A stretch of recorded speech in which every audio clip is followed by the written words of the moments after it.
All right. Speaking of incels, from Peter Thiel to South Korea. Ladies and gentlemen, South Korea. MPs have voted to impeach President Yoon. We're going to talk about South Korea real quick before we get to the drones, okay? It is straight up fucking... This is a moment of joy and moment of celebration for the country that invented Neo-Confucianism. Through a bitterly cold Seoul winter day, the crowd swelled in front of South Korea's National Assembly. An estimated 200,000 people, warmed by multiple layers and favourite K-pop anthems, hoping their sheer weight of numbers would push their parliamentarians to act and impeach President Yoon Yeol.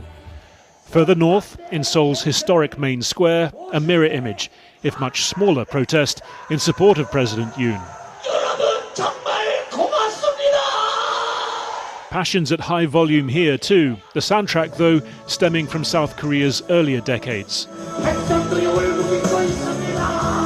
저는 북한 공산 세력의 위협으로부터 It was fears of a retreat to those times that President Yoon set off 11 days ago with his short-lived declaration of martial law. He'd blamed an obstructive parliament, an opposition infiltrated by North Korean influence, claiming he was defending liberal democracy. National Assembly members left defending the chamber from special forces long enough to vote down the order. Today, the Assembly a place of sober political ritual. After a first attempt aborted last week when the president's ruling party boycotted the vote, today ballots were cast. The minimum required for impeachment, 200, or two-thirds of the Assembly's members. In favour, 204 votes. Against, 85 votes. 3 abstentions. It meant at least 12 of the president's party had voted for impeachment. Under its terms, Yoon's presidential powers are now suspended, but he's insisting he'll fight on, that his was an act of... It's really interesting because South Korea's history with like military dictatorship and authoritarianism that is not so far away, that is in the not so distant past, that like a lot of people understandably have anger and resentment towards that sort of thing. And that's precisely the reason why I think liberalism won on this day. Like this is what American liberals think what their hashtag resistance liberalism looks like. And this is actually hashtag liberalism in action. Like they did literally vote for a guy who failed to facilitate a military coup. I think it's interesting, but obviously there's some serious historical reasons as to why it happened in the way that it did. You've had historically unpopular leaders engage in military coups. I think he failed to secure the loyalty of the military, or at least decent swaths of the military. He failed to secure the loyalty from his own personal party. He failed to do a PSYOP or a false flag operation in an effort to, at the very least, like create a serious threat where martial law declarations were seen as a necessity. He has a 15% approval rating, but I think that hasn't stopped other unpopular leaders in the past.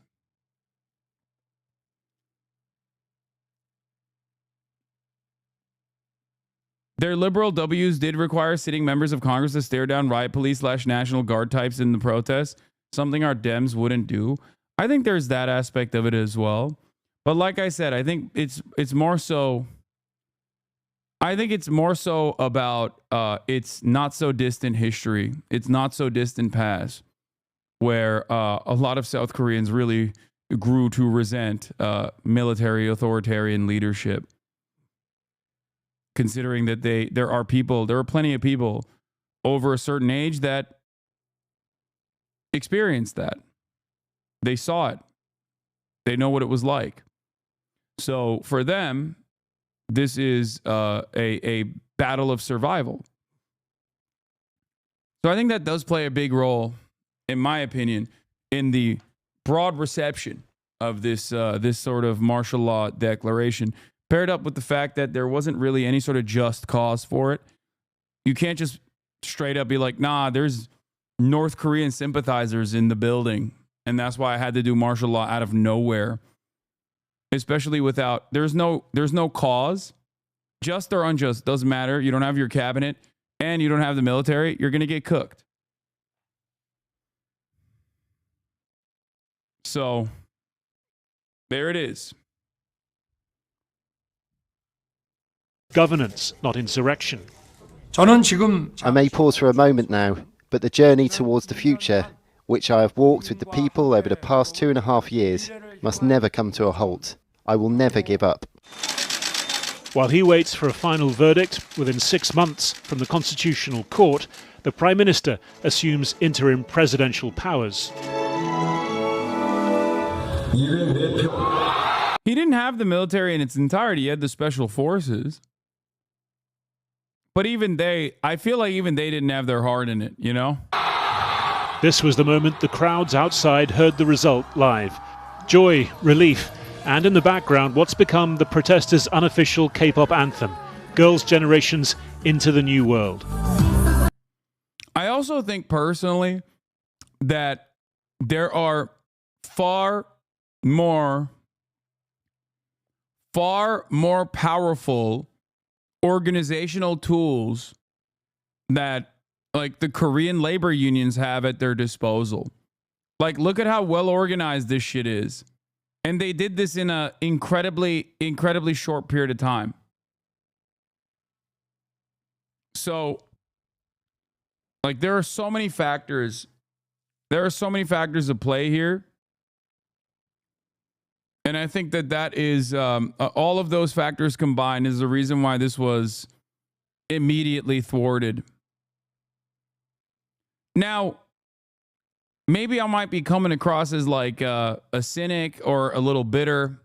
And I guess there's some truth to that. I am a little bitter because I look at this moment of celebration and I cherish it. I think it's amazing. It's impressive. But of course, I also have a tremendous amount of envy because when I saw this image, at least the top-down image of potentially 1 million people that were outside of the Capitol building waiting for the results of this impeachment to come in, I couldn't help myself but feel a little bit of envy when I saw the joy. I yearned to feel this joy one day in America, I said. And the reality is, I don't think we ever will, for a lot of the reasons that I mentioned.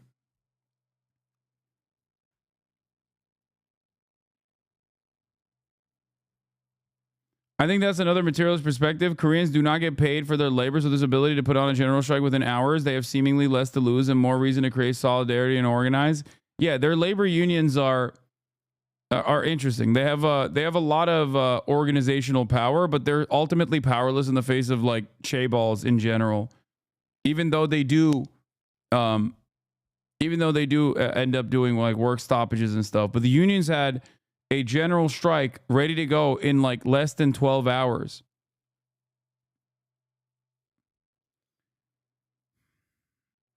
A lot of people misunderstand Koreans as good at protesting. There's an extensive history of oppression of protests, which plays a huge role in their willingness to show out. Yeah, exactly. I think they also understand that they have protection in numbers, and they demonstrated that instantly in the night of the martial law declaration, and they continue to demonstrate that by showing up every single fucking day.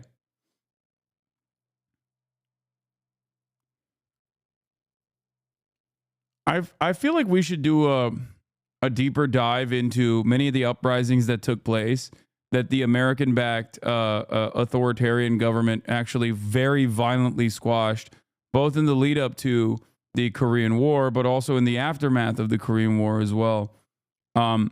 Because we played a pretty formative role in the development of South Korea. And not only that, but also, we played a pretty formative role in the maintenance of the authoritarian military rule in South Korea because it benefited us. another bulwark against potential growth of communism in the region. You know,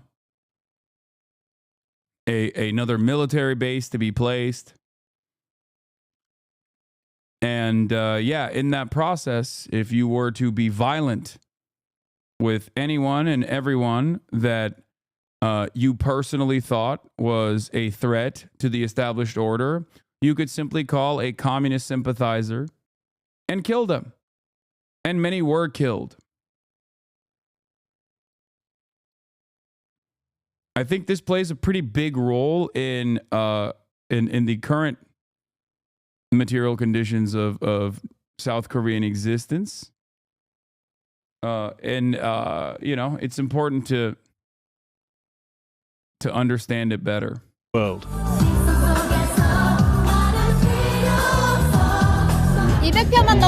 We needed 200 votes, and I was astonished when the motion passed by only 4. I felt South Korea's democracy was still alive. Lawmakers should never ignore our voices in the future. It was an honour to be here with all these people. I expected this result today, but now that it's happening, I feel so happy and moved that I burst into tears. Our people are great, and we did it. We will keep on this in the future as well. But how new is this world? The opposition leader Lee Jae-myung, a potential next president, was himself convicted of breaking election law last month and has 3 other trials outstanding. It may be enough for the crowds here that they prevented a journey back to an old world of military dictatorships past. South Korea's parliament voting to impeach President Yoon Yeol this morning. The news was met with cheers by opponents of Yoon's. I'm jealous, dude. I'm jealous. I'm jealous. I'm jealous. I'm jealous. I see this level of organizing. I see this level of action, and I see the reaction from the government, and I can't help but feel a little jealous, man. I can't help. Now, of course, having said that, will this actually improve the day-to-day existence of South Koreans? Of course not. But it doesn't matter. Like, this is a brief moment where they actually took to the streets and it worked. You know what I mean? This is what it feels like when I see people in other countries get free healthcare, and I'm like, why can't it be us? It's crazy.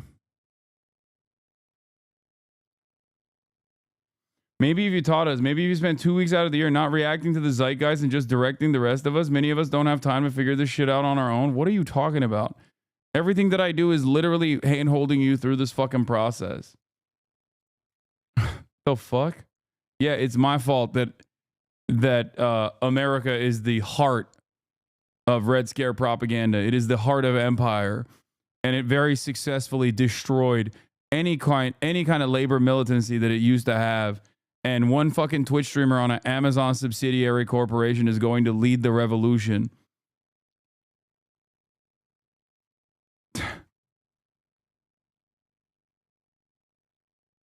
People Power Party. The move to oust Yoon comes less than 2 weeks after he briefly declared martial law. That decision was unanimously overturned by. It's not your fault, but you aren't part of the solution. Do you guys think you come across as like intellectual when you say dumb shit like this? That chatter is asking for direct action the same way so many chatters were asking you to tell them what to write in to represent an anti-genocide vote in November, and all we got were jokes about voting Biden. Yeah, you're right. I should have advocated for Jill Stein as a principled anti-genocide voter, even though I don't agree with her. I think a lot of you want hand-holding beyond the amount of hand-holding that I give you in terms of like where to go for organizing. You know? Very frustrating. People saw that one tweet and decided they wanted to bring that energy into the chat. I know.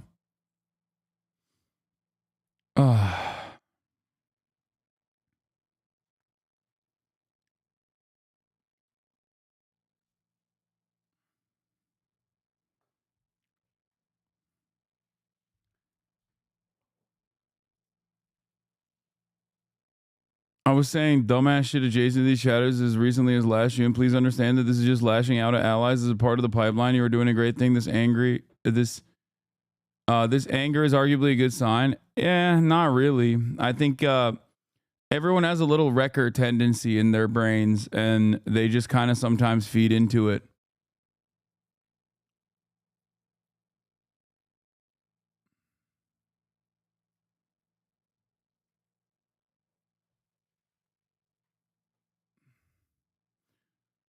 Yeah, my goal is to get you to understand the way that the system is designed and then point you in the right direction, which is what I do all the time.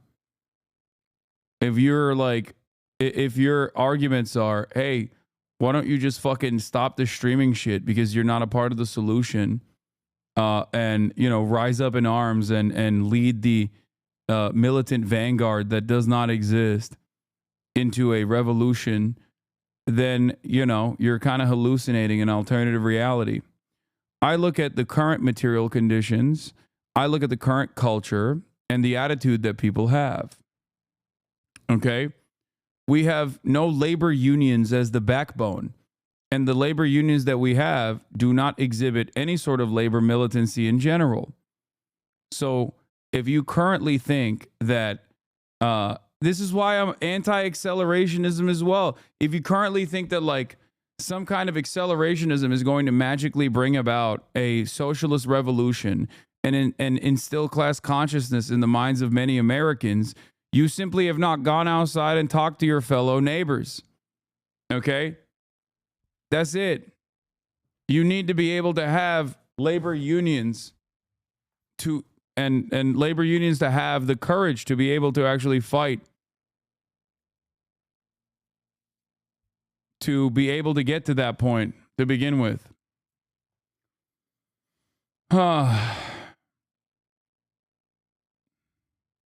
This is part of the reason why I do not have issues with social democracy at this stage in American consciousness.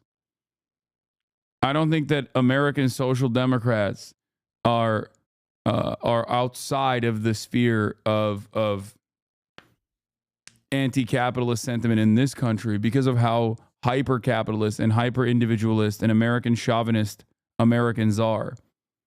Okay?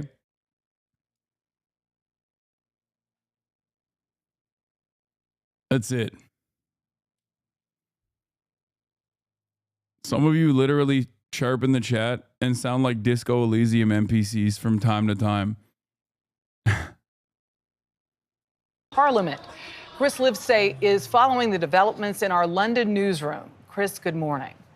Good morning. Well, it's the culmination of weeks of turmoil in South Korea, this critical American ally on China's doorstep. This morning, tensions are boiling. The moment the impeachment bill was passed, a mix of loud gasps and cheers when the... It's like when people obsess over AOC rather than the 150 pro-Israel Congress people in the Democratic caucus, you're focusing on one person that feels like you that has power rather than face the daunting reality that we have a lot of work to do. Thank you. Michael from Pennsylvania once again. Michael from Pennsylvania once again with another banger. Exactly. You have to understand that you have to rate people on a curve. You have to grade people on a curve. It comes with the recognition of what the broader space looks like, what the societal attitudes look like. It's always funny whenever motherfuckers come in here and they're like, why aren't you reading Lenin right now?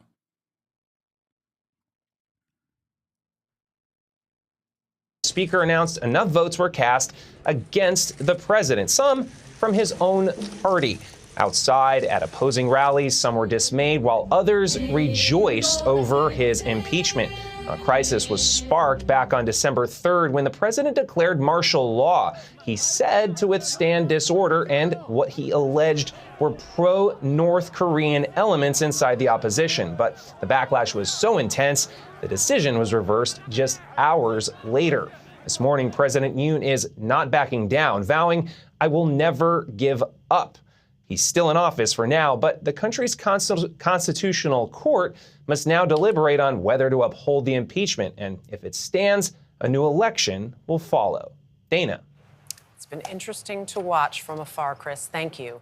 Okay, let's do the Mr. B video. North Korea is also called the Democratic People's Republic of Korea.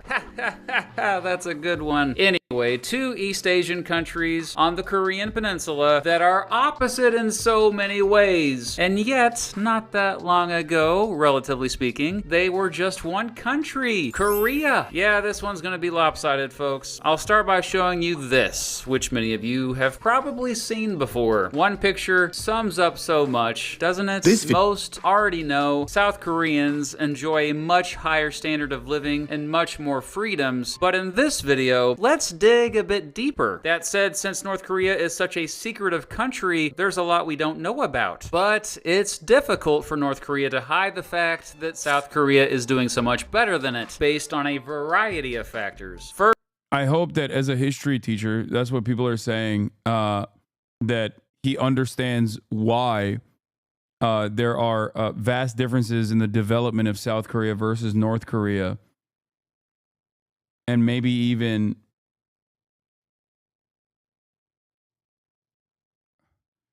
the.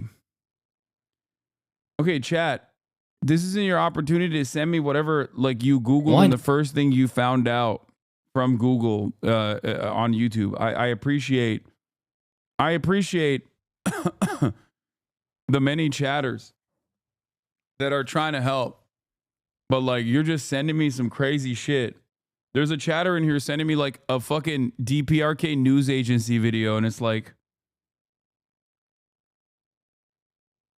calm down. First, what do they have in common? Well, both are made up of mostly Koreans, you silly goose, and residents of both speak Korean. That said, residents of both have developed different Korean dialects over the past several decades, since residents of both barely interact. In addition, since it's taught widely in school, around 45% of South Koreans also speak English. The largest city in both is also the capital, although Seoul is much larger than Pyongyang. South Korea even has a second capital, Sejong, where many of the government's most important agencies are located. There is a culture in both that values communitarianism, or the greater good over individual liberty. Both have If he doesn't talk about Neo-Confucianism, I'm out. Similar climates and have 4 seasons, although it does get much colder in the winter in North Korea and a bit warmer in the summer in South Korea. Much of North Korea has either a temperate continental climate or warm continental climate. Much of South Korea also has a warm continental climate, but along its east coast it has an oceanic climate and a humid subtropical climate in the south. Both are affected by annual monsoons. Both are affected by occasional droughts and flooding, but overall South Korea gets more annual precipitation. Both border the East Sea, or Sea of Japan, to the east, and the Yellow Sea to the west. Both are separated by the 2.5 kilometer wide, 250 kilometer long DMZ, or Korean Demilitarized Zone, which is probably the most dangerous border in the world. Tens of thousands of troops and dozens of forts line the DMZ, and it has around 2 million mines near it. Oh, and a bunch of wild tigers, since it's basically wilderness now since so few humans dare try to cross it. Believe it or not, a handful of North Koreans have tried in recent years. One North Korean man tried and got shot at by his own troops 40 times. That all said, there is a meeting point at the DMZ where South Korean and North Korean officials can meet and negotiate stuff. It's called the Joint Security Area, and it's actually a place where tourists can visit too. It's the only place where North Korean and South Korean soldiers can stand side by side. So anyway, why the heck is the DMZ such a heavily guarded border? Well, I suppose we ought to get into some history here. Okay, a very brief history. Humans have lived on the Korean peninsula for at least 10,000 years. Around 4,500 years ago, these humans developed kingdoms in the area. There was the Proto Three Kingdoms period. He went back too far. I thought he would go to Neo-Confucianism. He went back way. The Cold War in Way further than I thought, bro. Goddamn. Three Kingdoms period, Northern and Southern States period, and later Three Kingdoms period. It wasn't until 918 that the entire peninsula was united by a dude named Wang Gian, who founded the Kingdom of Goryeo. The Mongols invaded in the 1200s and sort of held a grip over Goryeo until the mid-1300s. In 1392, General Yi Sung-gai established the Joseon dynasty after overthrowing the Goryeo dynasty 4 years prior. Shout out to King Sejong the Great, who put into place lots of reforms and even created the Korean alphabet during the 1400s. In 1592, the Japanese began invading the Korean peninsula, but after a few years, the Joseon dynasty was able to hold them off with the help of the Ming dynasty of China. Throughout the 1600s and 1700s, the peninsula under Joseon rule became more isolationist and a bit stagnant, developing technology. By the mid-1800s, European imperialist powers were trying to interfere, but the Joseon dynasty couldn't do much to stop them and was forced to sign treaties in which they were screwed over. A series of crazy events in the late 1800s led to the creation of the Korean Empire. During its existence, the peninsula quickly modernized and there were big reforms. In 1905, after it won the Russo-Japanese War, Japan was like, Korea, what's up now? So Korea signed a treaty with Japan in which it became controlled and protected by Japan in return for peace. Well, Japan went ahead and annexed the Korean Empire 5 years later. However, even as the annexation was taking place, a growing Korean independence movement was brewing on the peninsula. After Japan quickly crushed the March 1st movement, many Korean leaders fled to China. For the next 35 years, most of the resistance movements were organized by exiled leaders in Manchuria, China, and Siberia, influenced by many peaceful demonstrations within Japanese-controlled Korea. Jump ahead to World War II, and the Allied powers defeat the Empire of Japan, resulting in a free Korea. Okay, well, maybe not so free, since the Allied powers now occupied it with their militaries. The Allies divided the peninsula at the 38th parallel into a northern area protected by the Soviet Union and a southern area protected mostly by the United States. However, as you could imagine, the Soviet Union and the United States had different visions for what a future Korea should be. After not being able to agree on a government, the 38th parallel became the boundary for the two countries this video is about. In 1950, Kim Il-sung, the new leader of North Korea, launched an invasion of South Korea to try to reunify Korea, but under communist rule. This led to a 3-year war that... Okay, no, never mind. We're not just doing that, I think. Okay, I'm gonna watch the Hawking video instead. Does North Korea hate the US? An irrational hatred for American freedoms? A crazy leader? Jealousy? Sadly, no. The answer lies in what they perceive to be decades of unprovoked US aggression that has left deep and lasting scars on the Korean peninsula. The arbitrary division of Korea in 1945 and the devastating US bombing campaigns that followed during the Korean War are not distant memories. The mass death at American hands shaped a collective memory and a strong spirit of resistance against foreign domination, especially the US. For North Korea, the hostility against the US and its allies is easily seen as a reasonable defensive posture, a refusal to submit to the US-dominated hegemonic world order that denies independence to nations unwilling to bend to foreign policy interests of the US. Back to the video in just a second. Let's hear from today's sponsor, Conflict of Nations. History has shown us how strategy, alliances, and bold decisions... So especially the video that agrees with you, no, this understanding of the Korean War is super basic, and it doesn't serve the purpose of what I am trying to offer to the chatters, which is that it's Kim Il-sung's a bad guy. He invades South Korea, and then Americans valiantly defend the interests of South Korea. When it's good. It's not like, it's not necessarily bad. It just doesn't serve the purpose of what I want to examine, which is what the South Korean leadership looked like, the actions that they took against their own population, claiming that they were fucking communist sympathizers. It's oversimplified. That's it.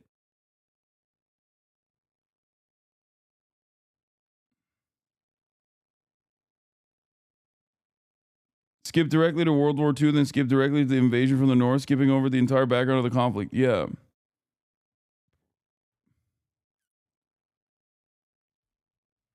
I mean, it also has, I don't even think that this is like hyper biased or anything. I'm not even going to say that. It just more so It just more so skips cultural context because it has very limited time. And if you go all the way back to the development of Korea, but then you skip over even like Japanese colonialization and the resistance movement against such things, like there's a lot that goes into like understanding the like the historical context that goes into understanding contemporary South Korean society.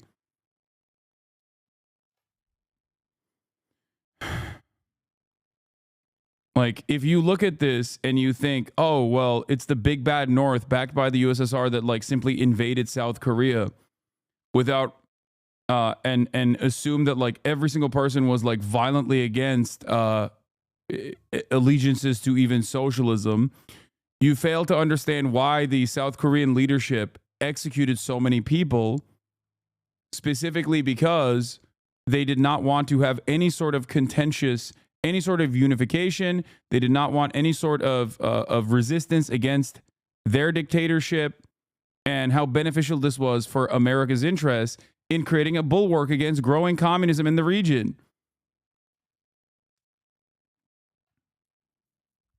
There's always this like monolithizing of both our foreign adversaries and also monolithizing of our foreign allies as well.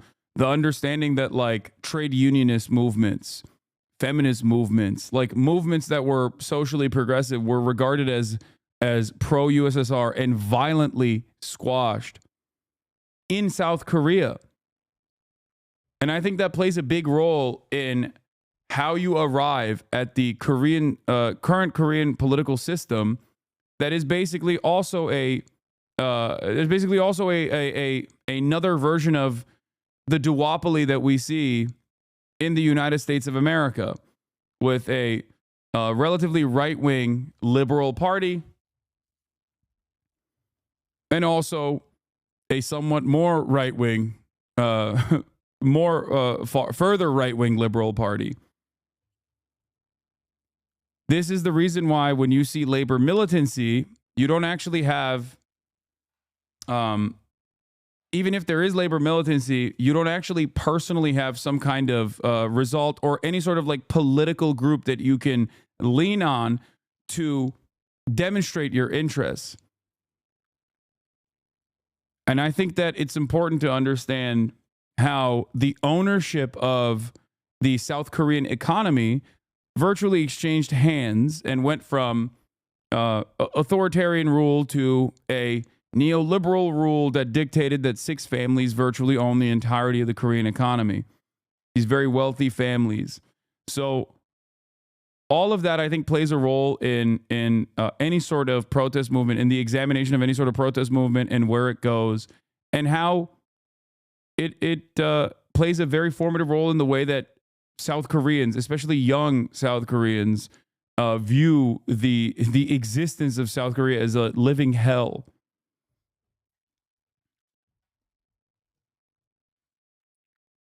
Because all of that plays a role in having a lot of these societal harms left unaddressed. Mr. Beat has openly stated how he's against American imperialist actions against popular communist movements. I want chat to know that. Yeah, I don't know what his political background is at all. I'm not making assertions about his political ideology. I'm simply stating that it is this was relatively reductive because he has 22 minutes to explain this complex subject matter.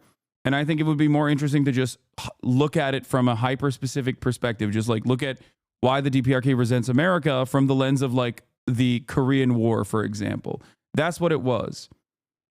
That's the reason why I was going to click away from it. Not because I have any issues with Mr. Beat whatsoever. That ultimately resulted in the deaths of around 5 million people, including a larger proportional civilian death toll than World War II. The war was indeed devastating and displaced millions of Koreans. The Soviet Union and China aided North Korea, and the United States and several other United Nations countries aided South Korea. It ended basically in a stalemate with an armistice and that DMZ I was talking about earlier. Technically speaking, the Korean War never ended, and I can tell you you, even though the armistice was signed 68 years ago, the war is still fresh in the minds of both North Koreans and South Koreans. For the first few decades after the war ended, both countries had authoritarian regimes. However, in South Korea, the people ultimately didn't put up with it. Until the 1980s, South Korea had much political turmoil and instability. However, since 1987, I know it's the wrong video. I went back to it. I wanna show you this. June democracy movement, South Korea has had a competitive electoral system and a fairly stable government. North Korea has had a stable government since the war, but has successfully kept the authoritarianism. Meanwhile, economically, both countries did fairly well in the decades following the war. South Korea liberalized its economy, becoming more market-based, and for 40 years saw huge economic growth. In fact, some even called it the miracle on the Han River. Both were admitted into the United Nations in 1991. But it was around that time that things went to crap for North Korea. After the Soviet Union collapsed, they lost a bunch of aid, and their economy sharply declined. And a massive fucking embargo that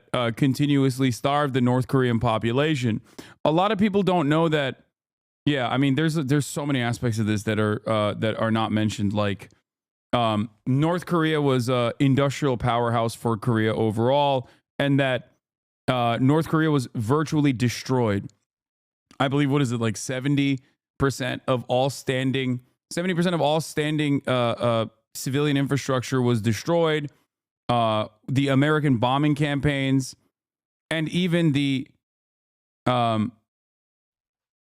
American bombing campaigns, and even the potential chemical weapons, chemical warfare, biological warfare that they engaged in, with all of the information that they had gotten from Japanese war criminals that they did not prosecute, so that they could get this information, specifically the research that was taken from the Japanese imperial actions in Manchuria and many other places. Unit 731 was utilized in North Korea in the hands of the American military and also all of the other allied nations. And in spite of that, North Korean development early on was pretty good early on. But a lot of Americans and a lot of people just generally don't know that, partially because of how diminished voices that are in the crosshairs of American empire are, but also partially because, I mean, they were in the orbit of the USSR, and mainstream media at the time was infinitely more centralized, and most people don't know that. Most significantly, however, everything that you know about North Korea is the post-famine North Korea. Okay? In the aftermath of the USSR collapsing, America was the victor of the Cold War. Capitalism won. Socialism lost. Okay? For many different reasons. I'm not going to get into it now. But most people only know North Korea as like the post-90s North Korea, when the massive embargoes placed upon North Korea only made things infinitely worse in terms of the widespread famine that they were experiencing. So much starvation, mass deaths. The Korean War wasn't the only blow against the Korean population. It wasn't the only genocidal action that American empire took against the Democratic People's Republic of Korea. Having said all of that, I am not a based DPRK Jusha supporter, or say that what do you call it? Or say things like people are eating burger every day in North Korea or anything like that. Okay, I am not confused about having the family lineage get passed down. Like, I know what that is. That's not democracy. Okay, that is not the Democratic People's Republic. You can't. The people are not. The people are not going, oh my God, this benevolent dictator and his next of kin are so fucking good. That's why we keep voting for them over and over again. That's not how this works. Okay. Yeah, it is not. It is not a democracy. Anyway, let's continue.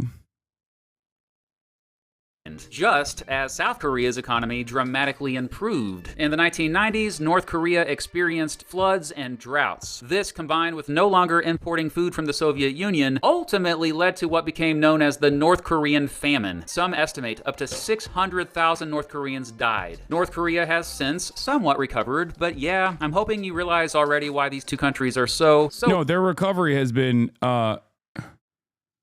pretty solid over all things considered. If you're rating it on a curve, just like Cuba, you have to look at like what their starting position is and what they have arrived at this point. Having said that, there's still a tremendous amount of political repression as well. For the record, I'm not discounting that at all. Like, I would never do that. And then the same that goes for even like, Chinese civil liberties. When we talk about China, many people say, Hasan, you're refusing to recognize, many of the countries that find themselves outside of the sphere of American influence engage in certain levels of social and political repression. Part of that is defensive posture that even the likes of America has exhibited time and time again in times of war. America has also done that when it's not directly in hot war, but during the Cold War. Part of that is the reason why so many people have the wrong opinion or are completely oblivious to the nature of Marxism, Marxist-Leninism, socialism, or any kind of anti-capitalist sentiment. It's the Red Scare. It's McCarthyist trials. It's blackballing and sometimes even imprisoning socialists and communists alike.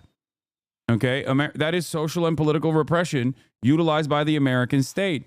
Social and political repression utilized by the American state during World War II was infinitely worse, as a matter of fact. If you recall, we, put up internment camps for every member that was a Japanese American, okay? It doesn't get more social and political repression than that, okay? And that was in a dark period of American history, seen as necessary repression during times of war. It was fucking shameful. It was unimaginably racist. I don't think we've ever actually reckoned with that at all. But just so you understand, governments, all governments, this is not like pro or anti-American, it's not pro or anti-China or pro or anti-Cuba. All governments in times of need see political repression as a tool, as a necessary defense. In the instance of a country like Cuba that has withstood endless cruelty in the hands of American empire for the crime of rising up and revolting against America's aligned dictatorship, okay? A dictatorship that we offered weapons to so they could continue slaughtering Koreans, because it was beneficial for us to have Cuba as a tourist destination for the mob and also a place where there are sugar plantations. We never stopped punishing Cuba for liberating itself from the treacherous, fascist, brutal dictatorship of Batista, because he was our ally. And in that process, of course, Cuban development and Cuban governance has been fairly restrictive on any sort of sentiment that is against its government. You might not agree with it. I certainly don't agree with it either, but it's important to understand where that social and political repression comes from. Okay? It is impossible for an American to ever comprehend an infinitely larger country with awesome power, with the largest military on the planet, dominating its existence from the moment of revolution. It would be akin to the English Empire, British Empire, basically fucking dominating America, being on the ass cheeks of America and dominating America endlessly for the crime of having the American Revolution, okay? And never giving that up. So there is a reason for Cuban social and political repression. I would go so far as to say that the Chinese social and political repression is less necessary, even though they still maintain it. Anyway. Addendum. This video isn't a commentary on whether North Korea is a good or bad country, quote unquote, whatever those labels mean. It's an exploration of why their perspective is the way it is, and any intellectually honest person would be interested in hearing the other side to see if it has merit. Let's continue. North Korea, officially called the Democratic People's Republic of Korea, occupies the northern half of the Korean peninsula. It's bordered by China, the Korean Bay, the Sea of Japan, and of course South Korea. At 120,000 square kilometers in total area, the DPRK houses around 26 million people, with a significant portion residing in urban centers like the capital, Pyongyang. I'll ping this 22-minute Cold War, what, this one? Oh, the Cold War video? Okay, a lot of people have suggested this Cold War video saying, South Korea, brutal dictatorship of the post-war period. But I think it's good to understand first how the partitioning happened and what the impact on North Korea was, and then we'll move on to South Korean political development as well. The DPRK was officially founded in 1948 under the leadership of Kim Il-sung, establishing a central ideology called Juche, or self-reliance, which has served as a guiding philosophy of sorts for the nation. North Korea's anti-imperial stance is deeply rooted in its early 20th century history, when it was just known as Korea. Long before the US was the imperialist enemy of North Korea, Japan brutally occupied the entire peninsula from 1910 to 1945, a period marked by severe repression, forced assimilation, and sex slavery, an issue of contention with Japan to this day. Policies of forced labor, limited political freedoms for Koreans, and Japan refused to acknowledge the comfort women. It's a big point of contention in Japanese politics. Mandatory participation in Shinto rituals were calculated to erase the native spiritual practices and... This is what I was going to say, that was left out of the original video of like the practice of erasing Korean identity and Korean culture, which plays a pretty formative role. Culture of Korea. Yet Koreans resisted, reclaiming traditional practices, and ultimately refused to bow down to Japanese imperial demands. After World War II, Korea was arbitrarily divided by the US after realizing that a free and open democratic election would result in an overwhelming Communist Party victory, much like in Germany following World War II. That definitely didn't suit the US, so they instead created a puppet state in what became South Korea, now the Republic of Korea. And while doing this under the guise of defending democracy and freedom, they would install a brutal dictator named Syngman Rhee, an anti-communist exile who barely spent any time in Korea.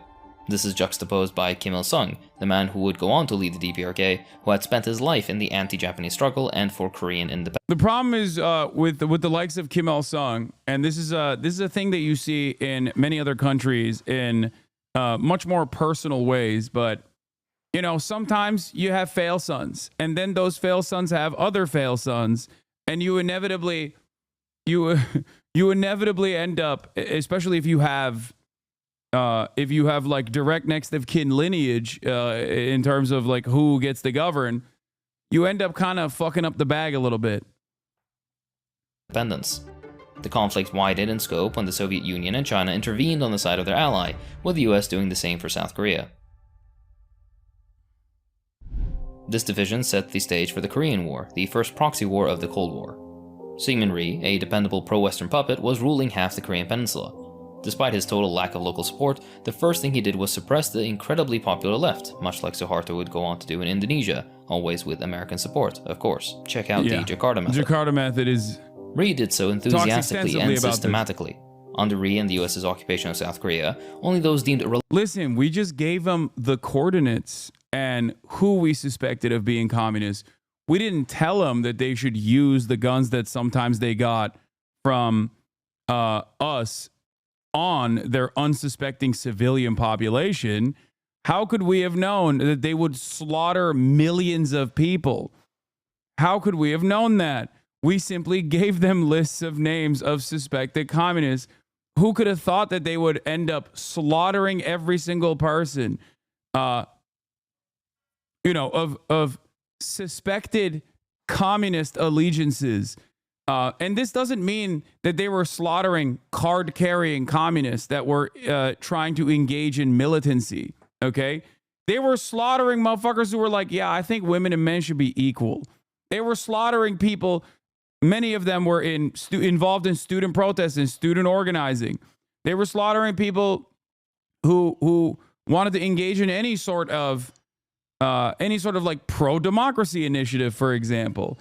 So a lot of this stuff doesn't stop with, and I obviously personally would consider it ridiculous and inhumane to just go and be like, oh yeah, you're suspected as a communist, or you're a card-carrying communist, so you deserve execution. Okay, I don't think that is appropriate either. But it didn't it went far beyond that. They would just kill intellectuals. They would kill people for the crime of saying like, yeah, I don't know if we should do this. It never stops with just the communists. So even if you are some doughy-eyed social democrat who's like, well, I don't know, maybe some of these communists deserve it. Just remember that like they killed the social democrats as well. This is how it usually works. They do not want any sort of fucking opposition whatsoever. Yeah, teachers in unions with no official political ideology were sexually harassed by guards and brutalized. Some were minors. Reliable or loyal, by American standards, had any place in Korean politics. By 1946, the US military dictatorship in South Korea had filled all of its government positions with right-wing elites to the exclusion of popular worker and peasant movements. And by exclusion, I mean by imprisoning their leaders, pushing them underground, or just outright killing them. This violent suppression led to the isolation of all opposition, and left a single party to rule the South. But any democracy was just for show, since liberals love political theater, and the US wanted to play dress-up with political legitimacy. Despite this, many South Koreans continued to support socialist ideals and continued to be imprisoned for it. Meanwhile, in the North, reforms that were begun prior to American intervention were happening fast. Within months, North Korea abolished landlords, redistributed land, and nationalized industries, exactly the kind of necessary overhaul that had long been called for by Koreans for a liberated Korea. It is and was a formula that actually works to end poverty for the widest base of society. Unlike the violent repression in the South, the North's transformation was quick and efficient, creating a government aligned with local aspirations rooted in Korean culture. And like clockwork, anytime the US sees a project not aligned with its interests take root and begin to bear fruit, it tries to cut it down and turn it into wood chips. Here enters the Korean War, where over the next few years, American forces dropped an estimated 635,000 tons of bombs across Korea, with the majority of that hitting the North, including 32,000 tons of napalm. More bombs hit Korea than Japan in World War II, which is quite a feat. The core history of the conflict is complicated, and who begun the war with what actions depends on which action you consider critical for sparking the conflict. Watch the following video for further detail, or check out the fantastic work Patriots, Traitors, and Empires, The Story of Korea's Struggle for Freedom by Goans for a deeper dive. Anyway, the goal was obvious, to destroy North Korea's industrial capacity and to break the will of its people.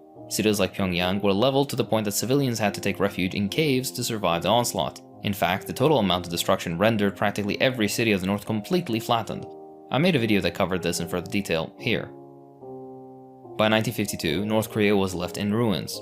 Bombings destroyed crucial infrastructure, creating massive shortages in food, housing, and basic supplies. Entire communities survived in caves, shanties, or improvised shelters. The destruction of hydroelectric dams led to widespread flooding, crippling agriculture even further. Fertilizer factories were among the many targeted, contributing to an agricultural crisis that left North Korea on the brink of famine. The toll from this collection of circumstances was utterly devastating. Approximately 2 million North Koreans had died, most of them civilians who fell victim to US bombs and starvation, in just a few short years. These strategic bombings weren't just meant to win a war. They were intended to systematically dismantle North Korea's ability to survive independently. As a result of this extensive bombing and napalming, only a small percentage of North Korea's agricultural land remains arable today. The 1953 armistice only ended active military combat, but it left the peninsula in limbo. South Korea refused to sign the armistice, but had other agreements with the US that they wanted to nuke Korea as well, for the record, in the process. Halted their active military operations. This was also considered formative for the Dahia doctrine as well. I think Hakim in his video, it might have been Hakim or someone else that we watched that talked about how like prior American military doctrine led the Israeli military in applying the Dahia doctrine into the way that they wage war, where it's like, it doesn't matter if it's a small group of people, it doesn't matter if there's any sort of like militant uprising. The goal there is to punish the entire population by universalizing the pain. This is the way that America wages war. This is the way that Israel wages war as well, where the goal is to basically destroy all matter of civilian life in an effort to ensure that there is never any sort of like uprising ever again.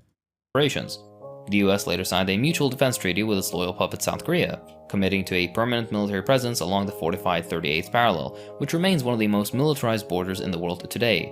The ongoing US presence has only deepened the divide. For North Koreans, the memory of the US invasion and the destruction it caused is an integral part of their identity. The systematic devastation of neighborhoods, infrastructure, and food supplies has been ingrained in North Korean consciousness as a proof of American aggression. That's not forgetting the 10 to 20% of the population that was killed as a result. Understanding this context is crucial. It's why North Korea sees the US as a central obstacle to peace, independence, and unification on the Korean peninsula.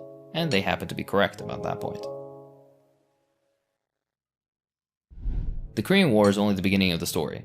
The United States went further and has waged a decades-long economic war that's made it increasingly difficult for the people living in North Korea to survive. One of the primary tools America uses to get their way is sanctions. These economic blockades are designed to cripple a nation, isolate it from the world, and bring about conditions of change favorable to American foreign policy, all while framing the oppression as a morally justified response to rogue behavior. We have heard that 500,000 children have died. I mean, that's more children than died in Hiroshima. And you know, is the price worth it? I think this is a very hard choice, but we think the price is worth it. And all of this happens without any reflection that, at a certain point, sanctions just become collective punishment which should be against international law and is technically a war crime. This is especially true when it comes to US sanctions on North Korea. The US, in its arrogance, has behaved as if controlling North Korea's economy through sanctions was some kind of divine right. During Clinton's regime, the US unleashed severe economic sanctions on 35 countries, which at the time affected 42% of the world's population, having lethal consequences on a mass scale due to basic living standards plummeting under the guise of protecting global security, a favorite liberal trope.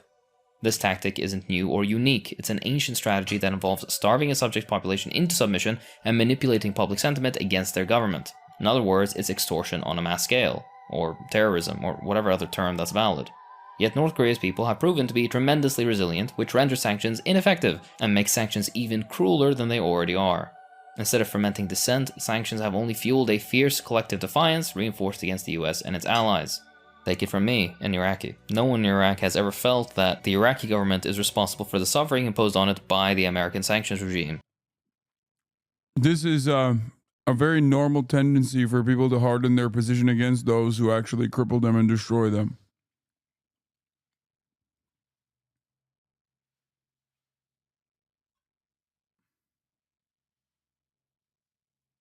The severe... I always say sanctions can only work on your allies, and the mere threat of sanctions is enough for your ally to stop their bad behavior. Sanctions end up never really working on your enemies. At least if the goal is like overthrowing a regime. And deep and enduring anti-Americanism in Iraq is a direct result of American policies in the region and particularly in my country. It's no different in Syria, in Libya, in Afghanistan, or in the DPRK. One of the most destructive aspects of US sanctions for North Korea is the carefully calculated restriction of essential medical and humanitarian supplies. For example, under the 2017 sanctions, any metal products were broadly prohibited, which meant that medical shipments that included essential sterilization tools, like aluminum steam sterilizers used in reproductive health kits and surgical instruments, were effectively not allowed entry into the DPRK. By blocking something as basic as this, any and all public health efforts are made harder or even impossible, since hospitals have a harder time keeping conditions hygienic enough to perform safe procedures. Worse still, North Korean hospitals cannot obtain spare parts for essential devices like CT scanners, ventilators, and X-ray machines without applying for some special export license, and even these are often denied or face long delays. And of course, the US has sanctions on fuel, like refined petroleum and diesel fuel. Those fuels power hospital generators, heating facilities, and running medical equipment. Again, rural hospitals have been hit harder and are forced to reduce operations during the winter months, which leaves pregnant women, young children, and elderly patients at risk. Without vital medical equipment, such as respirators running, many completely avoidable deaths occur, which they wouldn't were it not for US sanctions. Despite... Someone said, why couldn't they get this from the USSR? Dog. What do they have, time machines? It fell at this point. America won.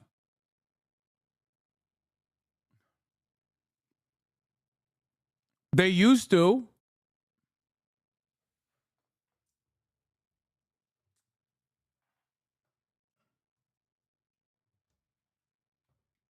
It's kind of a big part of this conversation. Is that they used to. It's just that it no longer exists at this point. And they got fucking massive famines and drought, flooding and then drought.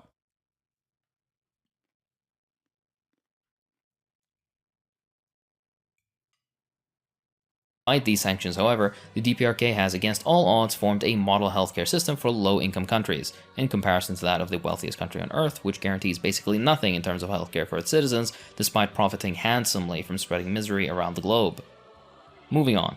For all the criticism leveled at the DPRK for censorship and not letting people contact the outside world, much of it is warranted, they conveniently leave out the fact that even telecommunications infrastructure is sanctioned by the US. Until recently, even something as simple as making a phone call across the border was hampered by sanctions because a direct connection wasn't allowed. In this case, a South Korean company operating in the Kaesong industrial complex had to reroute calls through China at an exorbitant rate of $3.60 per minute due to US restrictions. I don't think most Americans would pay $3.60 per minute for a phone call, let alone citizens of impoverished third world countries. You don't need to take my word for it. The United Nations says economic sanctions exacerbate poverty, disproportionately impact vulnerable populations, and generate unethical business practices that exploit scarcity. Unfortunately, North Korea is no exception. NGOs and humanitarian agencies that help in providing basic necessities to North Koreans state that they are restricted from operating efficiently, often due to long searches and other delays because of US sanctions. These sanctions go against the 1949 Geneva Conventions, which condemns punishments of civilians for the actions of its government. And yet that's exactly what the sanctions do, as we've seen. Food and medical supplies are held up, delayed or outright blocked. In one absurd case, it took an NGO over a year to deliver just 16 boxes of beans to North Korea. This blatant disregard for humanitarian concerns proves the US is more interested in the systematic punishment of an entire people for the so-called crime of having the wrong government or for being born in the wrong country. Take your pick. A UNICEF report in 2018 estimated that 200,000 North Korean children suffered from acute malnutrition, with 60,000 at risk of starvation because of the delays in humanitarian aid. To remind you, agricultural tools and inputs are also sanctioned by the US, adding on top of the bulk of the arable land being ruined by American bombing runs in the 1950s. This is the definition of shooting someone in the leg and then blaming them when they can't walk. The fact that this suffering is largely ignored by... There's also a limited amount of arable land in every country to begin with, okay? Like, that's the reason why you do trade. And if you're completely blocked out of all semblance of trade from the rest of the planet because of the largest imperial force on the fucking planet, then yeah, you're cooked. What are you supposed to do? Eat the fucking rocks? It's very fucked up.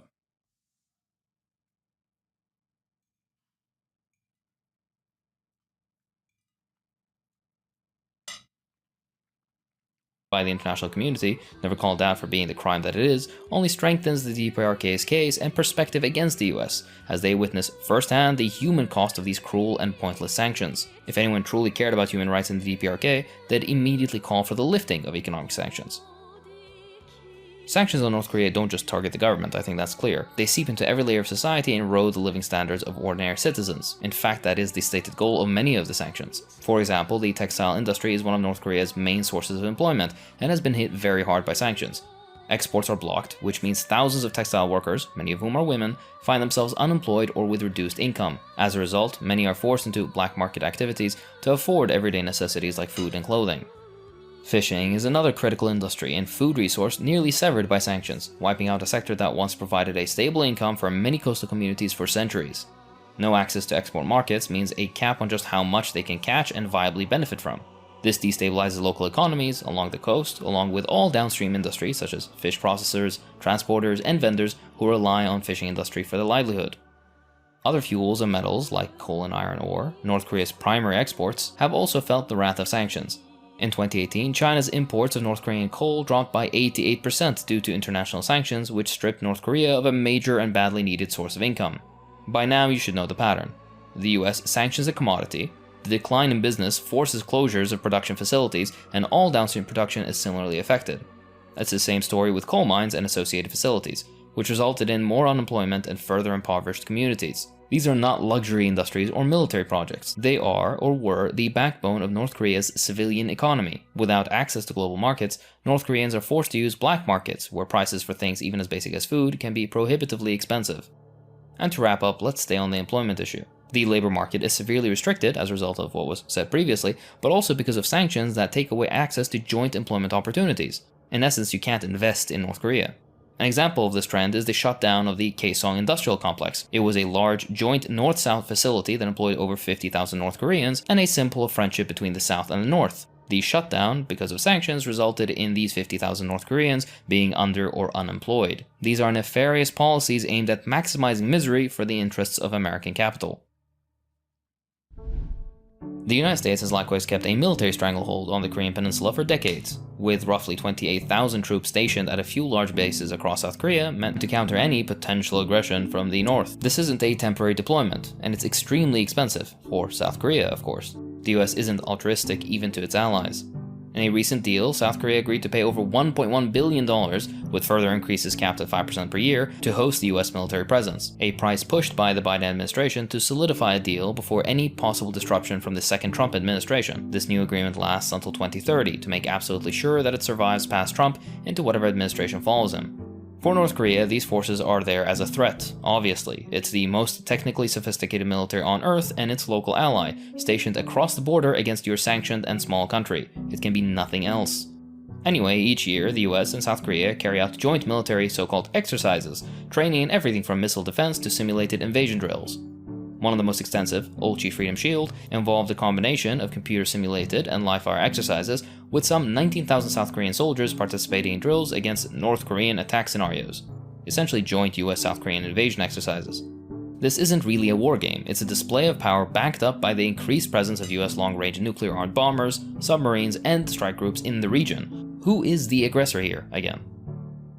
North Korea has responded predictably, positioning their nuclear program as an essential deterrent against American aggression. If Iraq had done the same, then we would still be an independent country, and without the excess of 1 million deaths caused by the illegal American invasion. Despite official US claims that regime change Hasanabi doctrine, get the nukes, isn't the objective, statements and strategies of several US regimes suggest otherwise.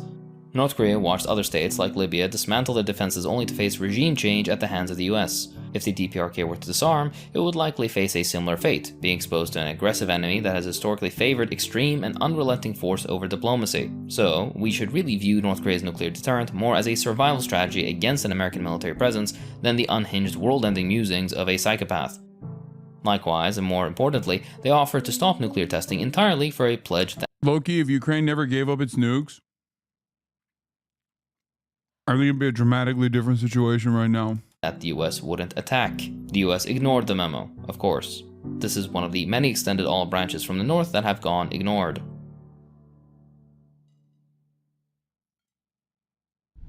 Western media's portrayal of the DPRK as a rogue state is a framing used by imperialist powers to vilify nations that defy their hegemony, and also serve as a source of circular logic that itself assumes the US wouldn't lie about something like that for political gain, despite that literally being the point.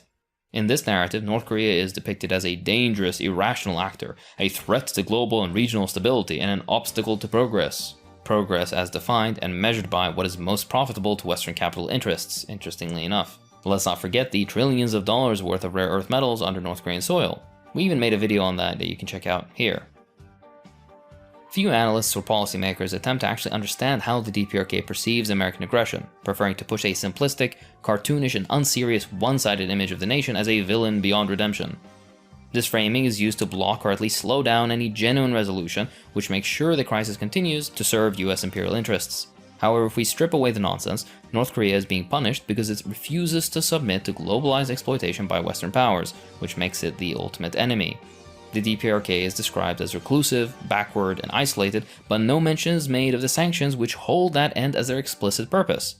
Yet the nation persists, defying expectations of collapse, relying on defense and small concessions extracted from an international community too cowardly to defy the US. Even when the US outwardly recognizes the need for negotiation, as in the Perry report, its approach and action still treat North Korea as inherently irrational and dangerous. This ideological project is not limited to the DPRK.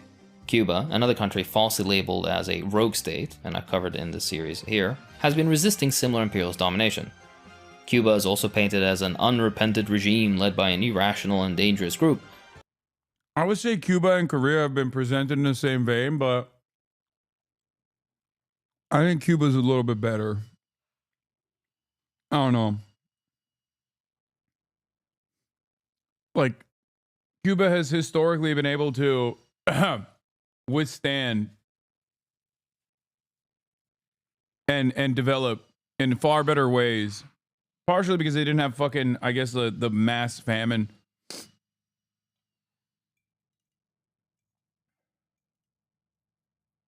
Yeah, better climate plays a role. Better agricultural outputs play a big role.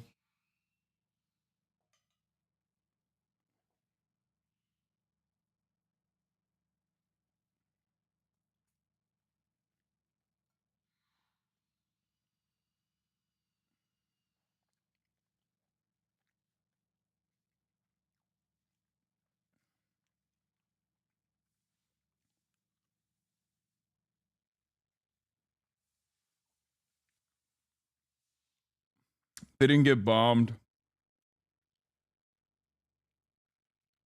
into oblivion. But I'm saying, but this is post 90s, chat, because North Korea was able to recover.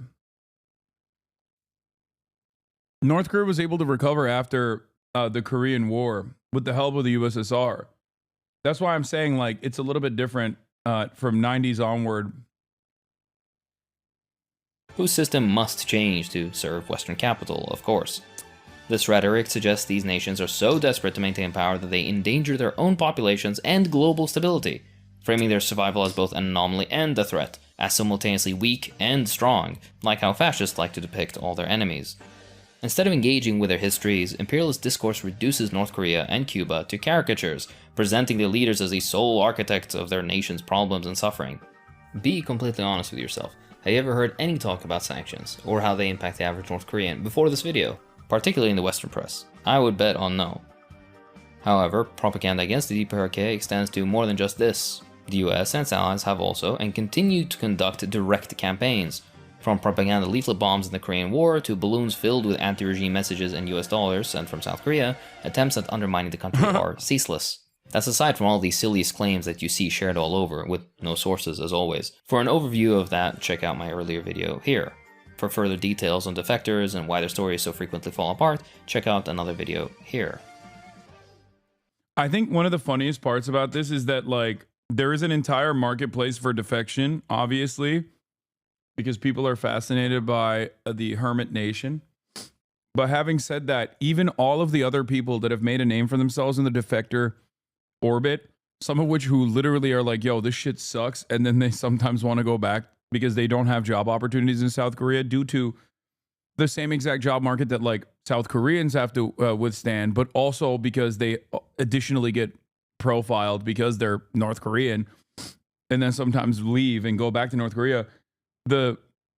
All of that fucking industry in unison, virtually every single person in the defector industry turned around and said, Yeon Park is out of her fucking mind. Like, virtually every single person was like, yo, Yeon Park, that lady is crazy. What the fuck are you guys talking about? What a time. What a fucking amazing time that was. One of my most vindicated long-standing criticisms.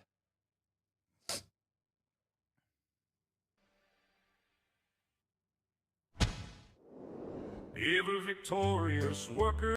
Okay, well, I don't care about the rest of this, but now let's talk about the South Korean development as a parallel in the same time frame. Popular perception is often portrayed as the good of Western democracy versus the evil of totalitarianism. And I get why. It's an easy binary for people to understand, even if they don't agree with the labels. But like anything in history, it's never that simple. What if we told you that evil wasn't always evil and good wasn't always good? Today, we are going to look at an example of when the good was far more problematic than many people realize. I'm your host, David, and today we are going to look at the situation in South Korea in the period after the Korean War. This is the Cold War. How could you not believe that Yeon Park was brought into slavery by a mentally disabled man? No, you don't remember that story correctly. It wasn't just a mentally disabled man. It was the entire family. everyone in the Chinese family was mentally disabled, according to Yeol Park's story. Like, literally, the whole family. Yeah. Not a single one that was not mentally disabled in the Chinese family that bought Yeol Park from North Korea.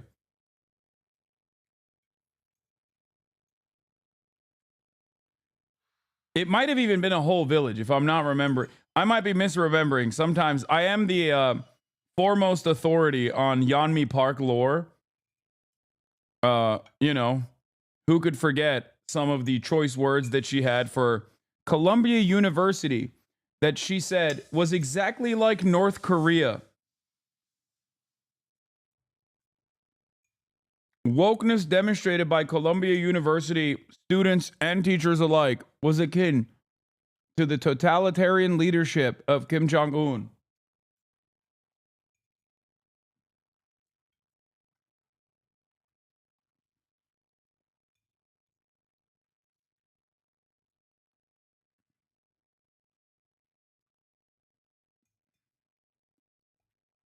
Yeah.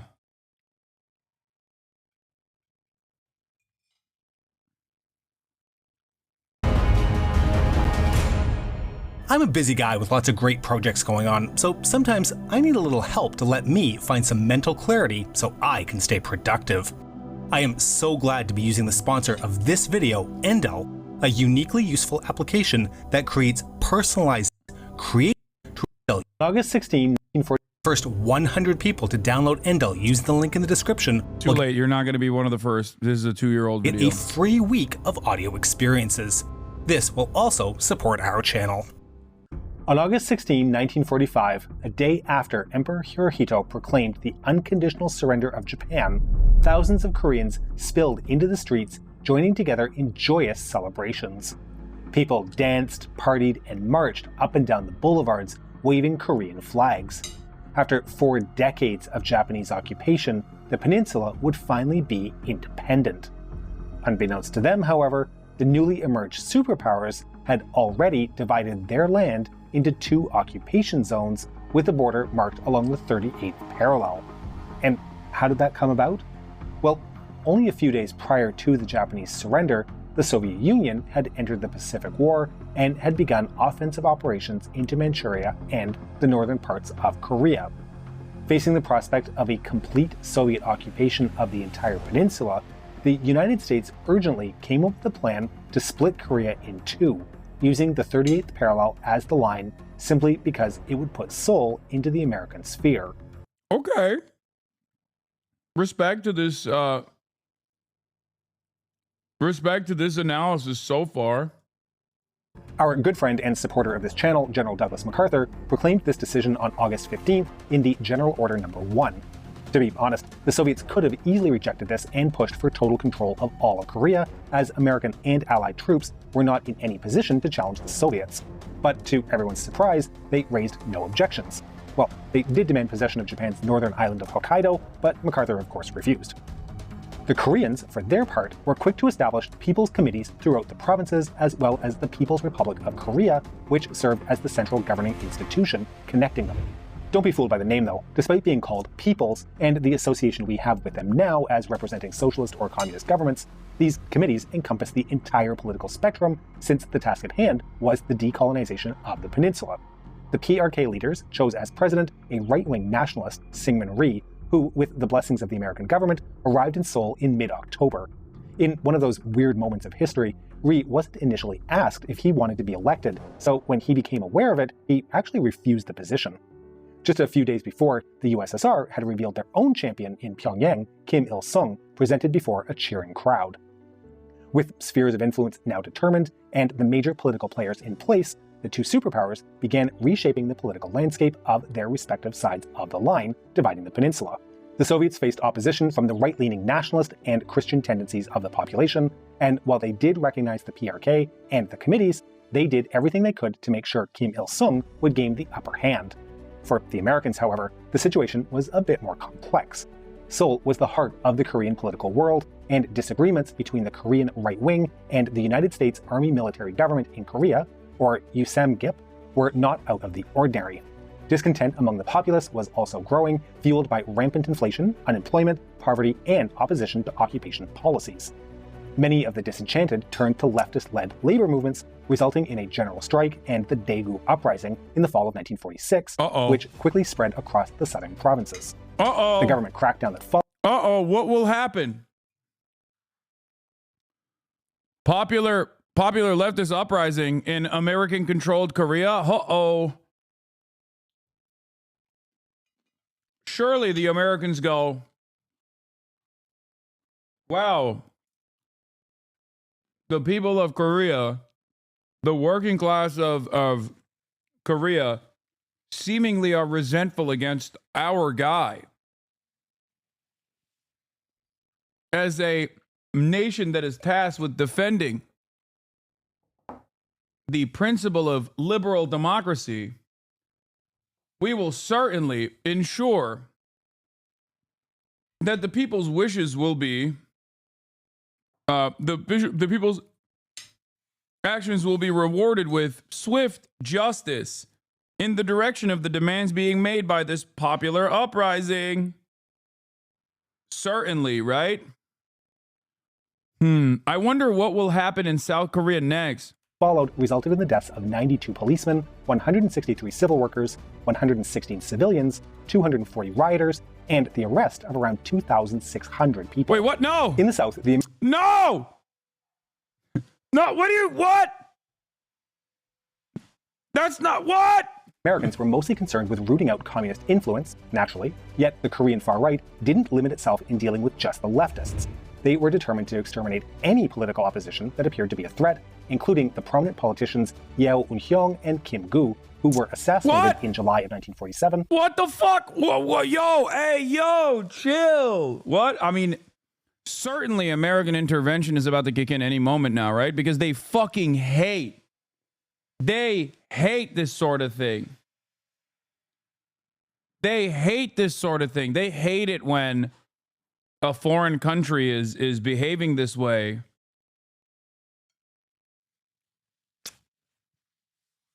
I mean, this is this is at this point our protectorate, you know? This is a country that we have profound interest in against the bulwark of communism. Let's see. And June 1949, respectively. The American occupation forces did their part in uprooting communist elements, declaring the People's Committees illegal, stopping... What? Whoa, what? No.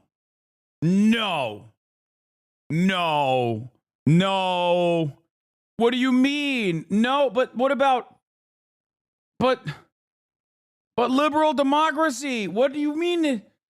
What? You mean to tell me that the American military occupation helped? Stop. He's... Oh, you joke. You must joke. Out every activity that was Hasan, I'm as shocked as you are. It's okay. I am shocked. I'm confused. I fear that I thought that this would be the opposite. America always does colonial occupation with good intentions in mind. Guys,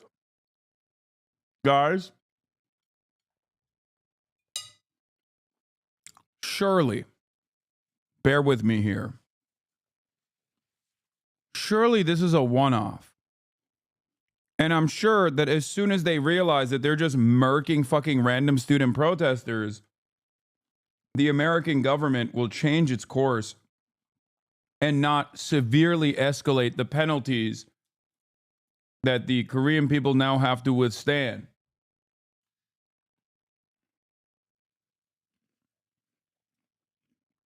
No. I think this is just a one-off. It was an accident. They didn't understand that this wasn't like about rooting out communism, which, by the way, in and of itself is not an honorable goal. Let's see. Deemed red and arresting or killing hundreds of communist activists. Now, while each side was purging their political adversaries, several gatherings between US and Soviet authorities took place, with the intent of uniting Korea, though it quickly became evident these discussions were fruitless as neither side was willing to back down. Yeah, I wonder why. I wonder why one side would be like, dude, you're fucking literally murking people living in the area that you're controlling. And for exhibiting sentiment. I mean, it just seems like a lot of people have died, but like certainly it's not going to. Certainly this is not going to lead to more deaths. I know my America. My America, not my America, I say. You know? They're just trying to reason with these guys. They're just trying to reason with the big bad. I'm sure that there won't be more deaths and destruction that is coming down the pipe. Eventually, the Americans decided to shift responsibility to a newly created provisional council in the South, headed by Syngman Rhee and the United Nations, that would sponsor elections in 1948. While the prospect of free elections sounded good, the communists living in the South didn't take the news well, as a separate southern state, especially run by a rightist government, was against their goals. So it didn't take long until a large uprising occurred, this time on Jeju Island. The fighting between guerrillas and government forces would last for a year, but the insurgency didn't have the power to stop the elections from taking place in the rest of the country. Well, rest meaning only the southern part, as the Soviets denied access to UN officials. Nevertheless, the people showed great enthusiasm in voting for their leaders for the first time, though within a month, the elected assembly voted to implement a presidential system instead of a parliamentary one, a move that showcased Rhee's political power. This also set a precedent for indirect presidential election, a move that would be used in the future to maintain dictatorial regimes. Rhee was then... Is that FaZe Lacey, dude? Yo, do you want to play in an OG Fortnite tournament on Monday? Everyone's playing? Nah, I can't do that. Mondays are my news days, unfortunately. And also, I'm anti-Fortnite in general. But thank you for the invite. Ya niye bağırıyorsunuz? Ama ayıp yani. They're like literally, my mom and dad are just like yelling at one another jokingly right next to my ear. Thank you, Lacey, for the invite. Yeah, I want to go back to this really quickly. Something to remember, were there partisans, or not partisans, were there like right-wing people in North Korea? Of course there were. Okay, were they violently dealt with? Certainly. You have to think about what the political ambitions are for the people that are being suppressed violently oftentimes, why they're being suppressed violently oftentimes. In many circumstances in like USSR aligned countries, and they're not infallible either, there's certainly a lot of violence that gets dished around, different time and place overall. The targets of ire, or the targets of violent action, or any sort of serious political or criminal repercussions in USSR aligned countries was almost always those in positions of power, those who own capital, those who want to maintain allegiances to, so oftentimes right-wing fascists, specifically because they wanted to disrupt and maintain a capitalist mode of production. Now, in that process, I need you to understand, in that process, were there a lot of unjustifiable penalties that regular ass people incurred? Abso-fucking-lutely. Okay? The difference, however, is that like the uprisings that they're talking about are not even entirely communist. The uprisings they're talking about that the South Korean government squashed violently were literally just a collection of no right-wing uprisings in North Korea at the time, no massive popular discontent at the time at least. Yes. And also on top of that, the uprisings are happening completely outside of the scope of like North Korea. It's not like they're, egging it on or something. These are just like people who think, well, my fucking family members live in the North, and I also have sympathies to not living under American occupation. These were students. These were fucking students who were slaughtered ruthlessly. Tuesday marks the 70th anniversary of the Jeju Massacre of 1948. This is a South Korean broadcaster that is, many years later talking about the Jeju Massacre. I need you to understand, this is the most conservative way to approach the subject matter. Significant tragedy in modern Korean history. The incident refers to the killing of some 30,000 Jeju-do Island residents at the hands of the police and military.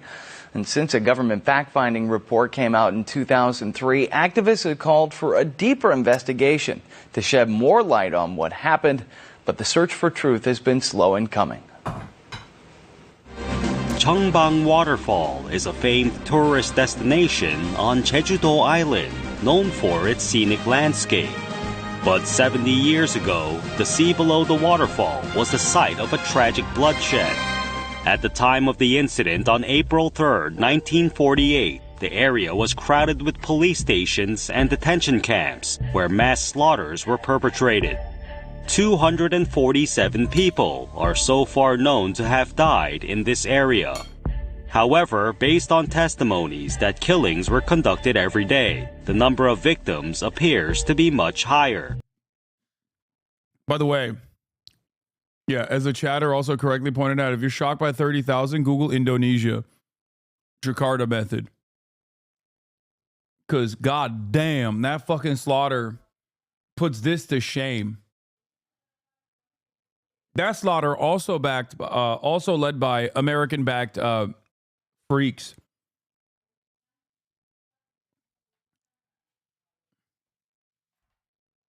Led to an insane amount of people being butchered. So the thing is, Sri Lanka as well. The thing is, if you don't have a real popular method of governance, as long as you're aligned with U.S. interests and openly say, I'm anti-communist to the fucking bone, they will literally let you do mini holocausts in your own country, and they will arm you for it. They will arm you so you can do it. Sometimes they'll use American soldiers to support and facilitate and engage in active militant defense. Sometimes they will give you intelligence information that they share with your intelligence community, specifically so that you have a never-ending sea of targets that you can slaughter.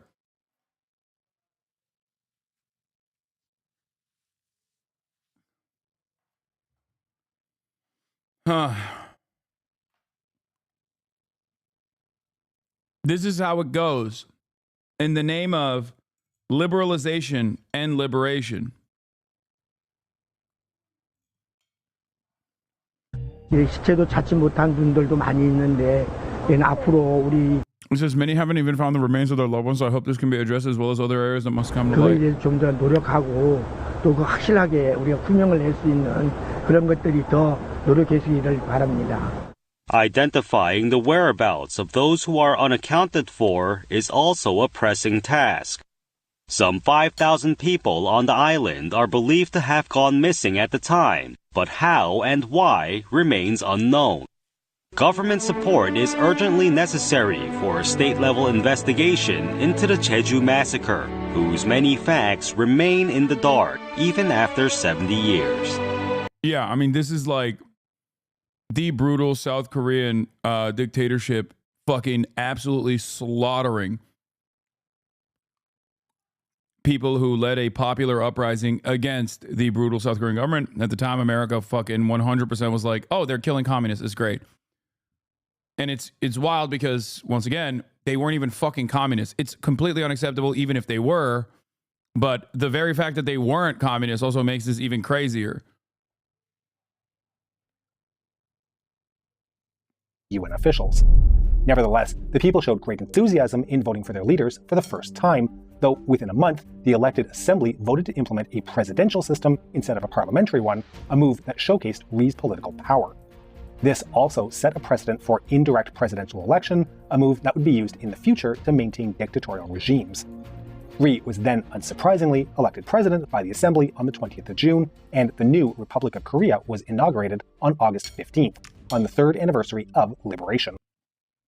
I'll give you an example. If the Syrian Ba'athist Party was aligned with the United States of America, the horrific nature of the Assad regime would never be discussed. It would be not even a blip on American history.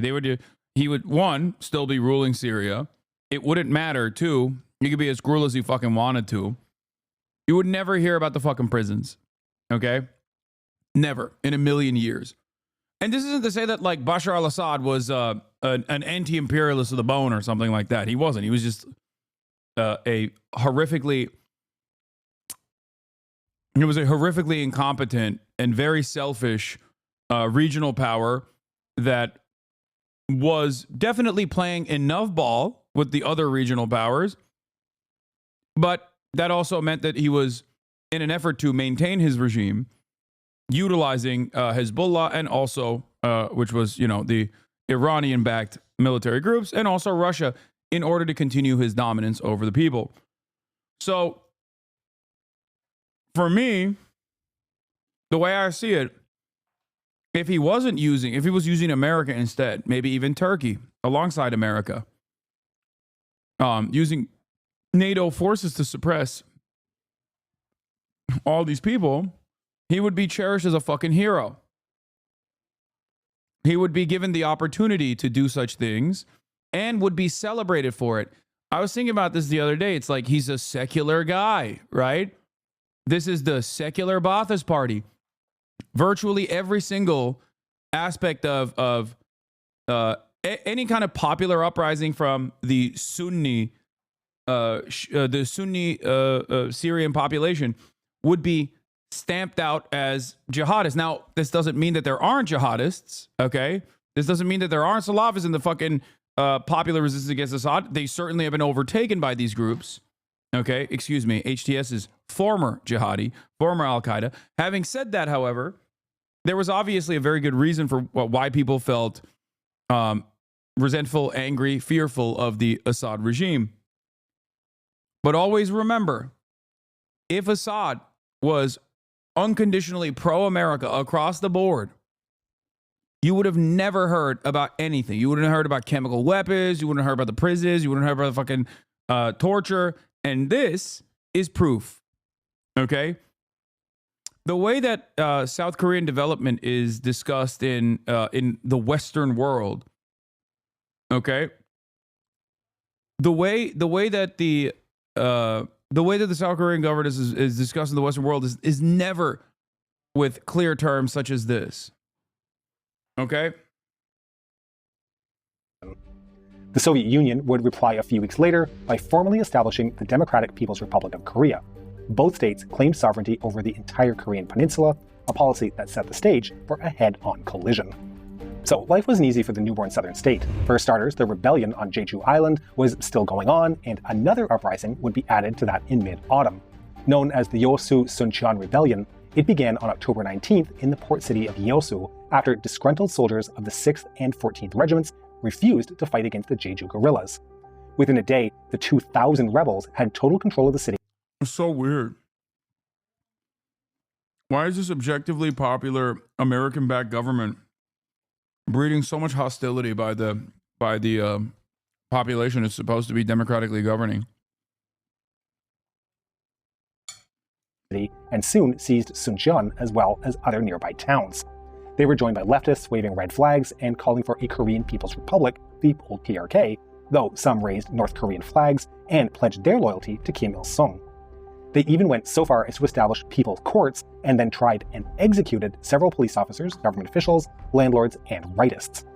A newspaper controlled by the rebels made their goals known to the public. First, all Americans would have to leave Korea and all government authority should be transferred to the People's Committee of Yeosu. It also called for land redistribution, a purge of officials who had cooperated in the past with the Japanese, and finally a union of the land under the Northern regime. They would get none of these things, however, certainly not on America's watch. With US personnel in advisory and organizing roles, the South Korean army managed to largely suppress the rebellion, though pockets of resistance would remain until 1957. But the violence didn't stop there, as reprisals from loyalists began, who went on to shoot people who they had the slightest suspicion of supporting communist uprising.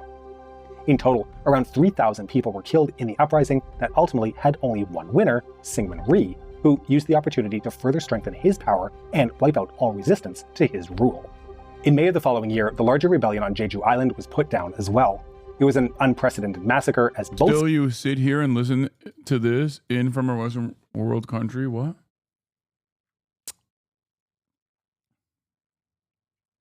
sides, especially the South Korean government, committed atrocities to his rule.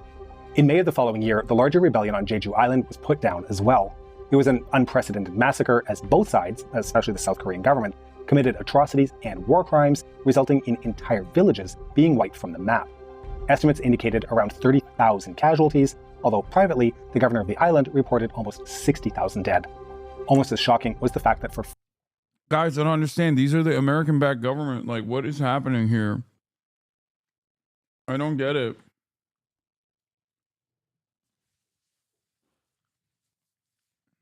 What the fuck is going on, man? I don't understand. Like, I don't understand. America's the good guys. Why are they doing a complete fucking... Why are they ethnically cleansing entire villages for their political mobilization? Why is America not stepping in and seemingly working in lockstep every step of the way? I don't understand. Why is America not using its own pre-existing laws against a foreign ally that's currently also committing a genocide in Gaza? Why is America not stopping Israel? They are the good guys. Why are they not doing that? Perhaps it's not America stopping these countries, but instead not only allowing them to do this, but also urging them to do so.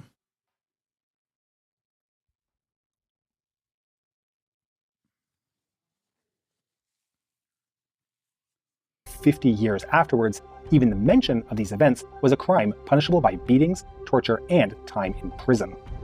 But while Syngman Rhee was putting out one fire, another one was being lit, this time on the opposite side of the country when, on the 4th of May, border battles began at Kaesong, an incident initiated by the South.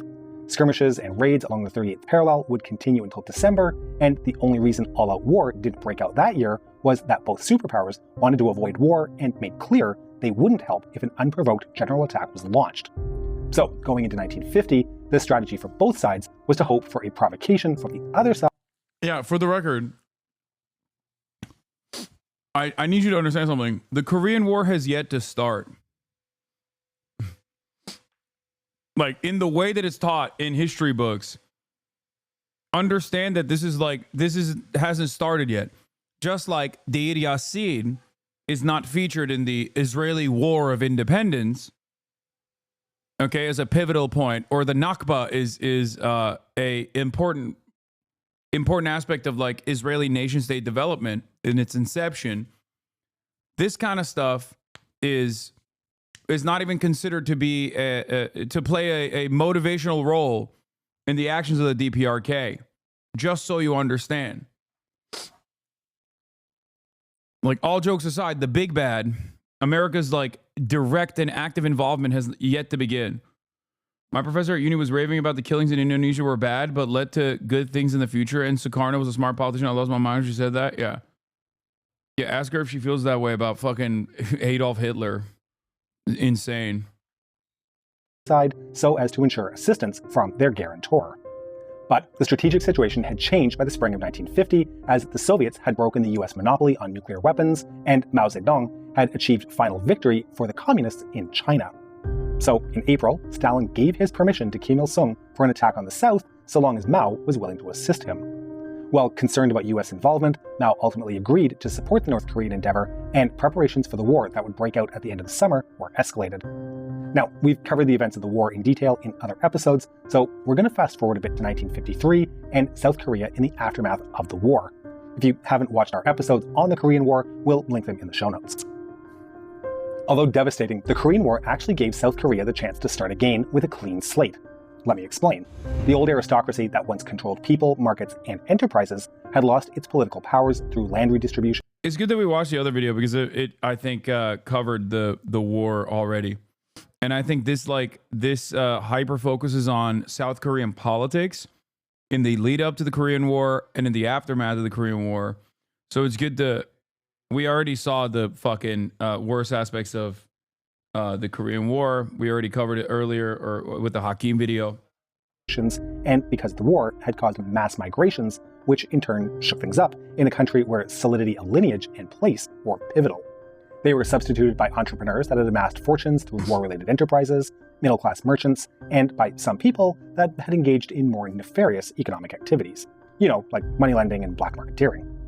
Many of present-day South Korea's great corporations began taking shape during this period.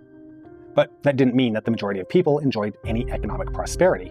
Rhee's numismatic policy of just print more money had caused massive inflation, largely turning the urban population against him.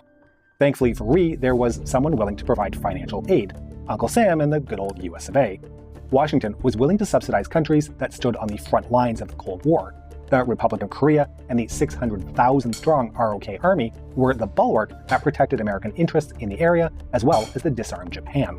Syngman Rhee was very aware of South Korea's geostrategic importance to the United States and had no moral inhibitions in accepting every last dollar the American government was willing to throw at him.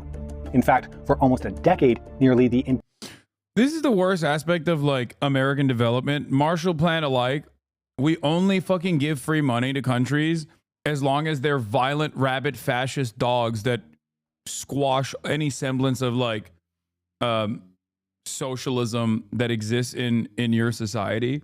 And it's so fucking annoying because America could have done this across the board and put forth a century of cooperation.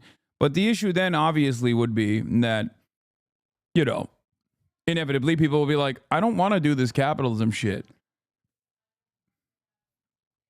Also, it's not really free money either. You're right. At least with the World Bank and the IMF, the money goes directly back to foreign investors, or the money is given to the countries, and the countries can only use it on foreign investment or foreign companies coming in. Oftentimes with a direct interest in privatizing whatever remaining public sector resources.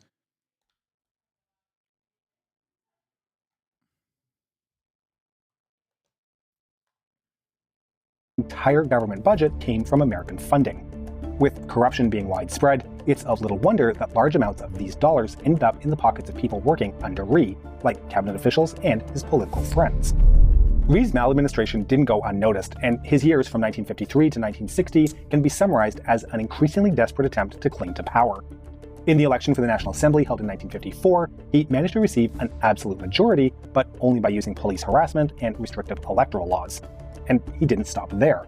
Through the clever use of good old bribery, he managed to get many independent members of the Assembly onto his side, a move he needed to get the necessary two-thirds majority for a constitutional amendment that would allow for a third presidential term in 1956, which, of course, he got. However, the political mindset of the people had begun to change. People had had enough of the economic hardships, the out-of-control inflation, the corruption, and Rhee's authoritarian rule.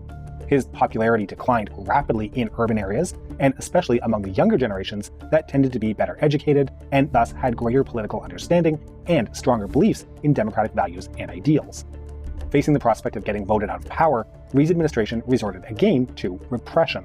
A notable victim was Cho Bong-am, a former minister of Rhee's, who made the simple mistake of founding his own party and obtaining an impressive 30% of the vote for the presidency in the 1956 elections.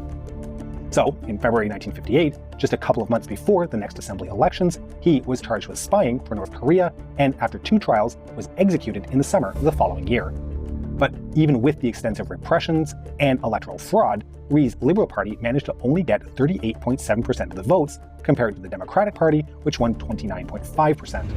Rhee responded to this stronger opposition the only way he knew how, with even stronger repressions.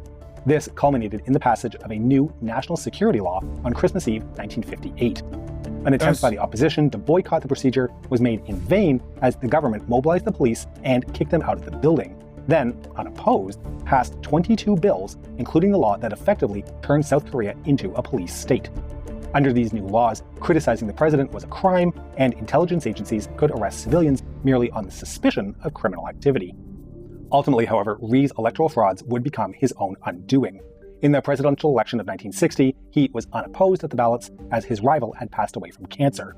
But not to be satisfied with only one victory, his government also heavily rigged the elections for the vice presidency, an act which very soon came to light and resulted in massive protests.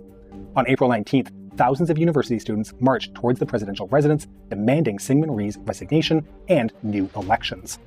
In an effort to suppress the protests, the police mercilessly fired into the crowds, killing more than 100 students. This, however, failed in its goal. I'm so confused. Why is America... Oh, that's right. Oh, that's right. They already fucking destroyed North Korea in this process, and also offered logistical support to the incredibly violent ways in which the South Korean leadership had suppressed prior uprisings. So I guess the United States of America doesn't really care, it seems. I mean, it seems like they don't care that the government that they've designed to have rulership over the wonderful nation of South Korea, a nation that they also designed by partitioning Korea, is doing this to its own citizens. Goal to disperse the demonstrations, and over the following days, more and more people joined the protests. Facing overwhelmingly larger crowds, this time the armed forces refused to open fire, and on the 26th of April, Rhee submitted his resignation. 2 days later, he was flown out of the country on a DC-4 belonging to the CIA, and would spend the rest of his days in exile in Hawaii. Now, following Rhee's resignation, South Korea had the chance to implement a democratic system. To help achieve this, Ho Chung, the Minister of Foreign Affairs under the Rhee administration, was tasked with forming a caretaker government that would revise the constitution and organize new elections. The amended constitution designated the Second Republic to have a parliamentary cabinet system instead of a presidential one, which is the first and only time such a government system has been implemented in the history of Korea. In the National Assembly, elections were held in late July. The Democratic Party triumphed, whereas Rhee's former party, the Liberal Party, only managed to obtain 2 seats. It didn't take long, however, for cracks to appear within the Democratic Party. While they had been united against their common foe, Syngman Rhee, with him gone, the party split into 2 factions. This political infighting, coupled with inexperience in governance, created a politically unstable environment that couldn't fight the corruption or fix the ruined economy Rhee's administration had left behind, although they did formulate a 5-year plan. And the troubles for the vulnerable Second Republic didn't stop there. The students, emboldened by their successes against Rhee's regime, frequently protested. Chatter said, the more I learn about the United States' history and involvement in global affairs, the more I am confused as to why we didn't side with the Nazis. Was it just FDR? And the answer is both yes and no. The answer is yes for the most part. He had a lot of smoke in general. Okay, he had a lot of smoke in general for Nazis, for sure. Uniquely had a lot of smoke. But also at the time, at least like leading to the popularity of FDR, there was a lot more labor militancy. There was a lot more open socialism in the United States of America, something that is like impossible to contend with. Pearl Harbor was the straw that broke the camel's back. But I want to point to something else in American history, because we were pretty fucking close to aligning ourselves, or had aligned ourselves economically with Germany already. It's called the business plot. If the business plot had been successful, I think that America would have signed off on, I think America would have aligned itself with Imperial Japan and Nazi Germany.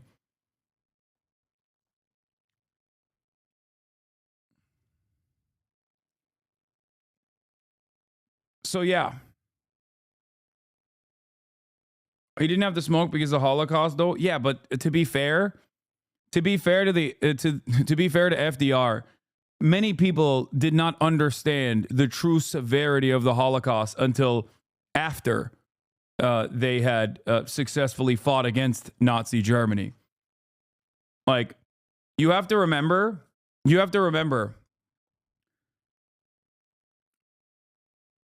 information was infinitely more limited at the time.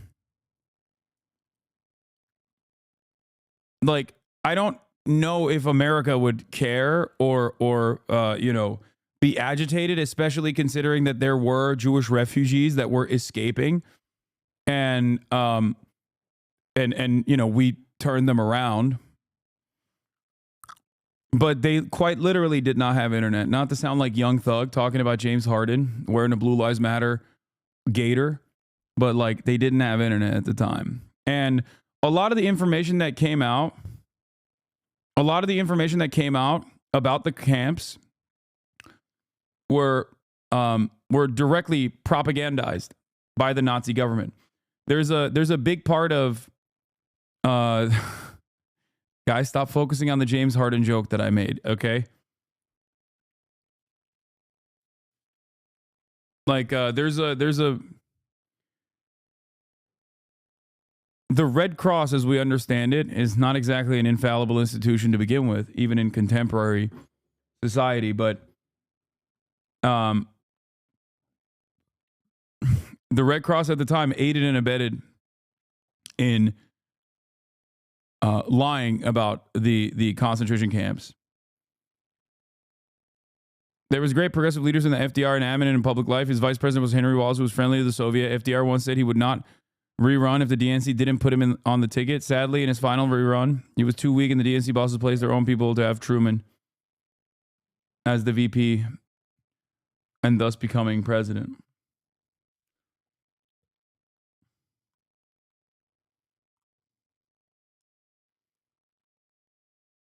Yeah. The Reisenstadt ghetto and the Red Cross. It was used as a model ghetto for deceiving International Committee of the Red Cross representatives about the ongoing Holocaust and the Nazi plan to murder all Jews. The Nazified German Red Cross visited the ghetto in 1943 and filed the only accurate report on the ghetto describing overcrowding and undernourishment. In 1944, the ghetto was beautified in preparation for a delegation from the International Committee of the Red Cross and the Danish government.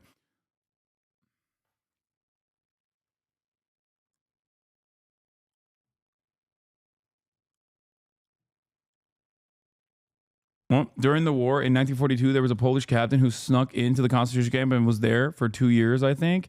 He leaked info to the British, and the UK military dismissed the reports as outlandish because they didn't want to believe the reports were accurate.